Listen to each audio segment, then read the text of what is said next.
અમદાવાદના બોપલમાં રાજપૂત કરણી સેનાના રાષ્ટ્રીય અધ્યક્ષ મહિપાલસિંહની અટકાયત. ક્ષત્રિય સમાજની મહિલાઓ સાથે મુલાકાત પહેલા પોલીસ સાથે થઈ ચકમક.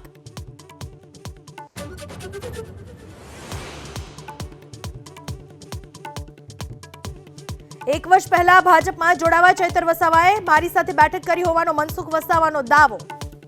પછી પણ એ તમારા ઘરે અહીંયા જ બેઠા હતા. મને કીધું હતું કે આ રીતના વિચાર કરું છું પાર્ટીમાં જોડાવા માટે. તો મેં કીધું હતું કે જોડાઈ જાય, બહુ સારું રહે.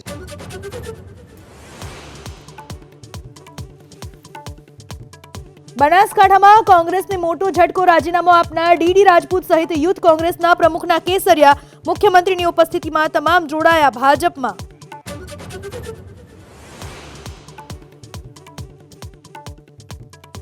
લોકસભા ચૂંટણીને લઈને વધુ 6 બેઠકના ઉમેદવાર કોંગ્રેસે કર્યા જાહેર. દાદરા અને નગર હવેલી બેઠકથી અજીત મહલાને કોંગ્રેસે બનાવ્યા ઉમેદવાર.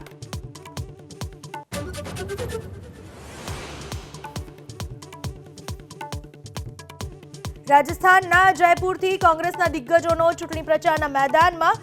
બંધારણ બદલવા ષડયંત્ર થઈ રહ્યું હોવાનો સોનિયા ગાંધીનો આરોપ.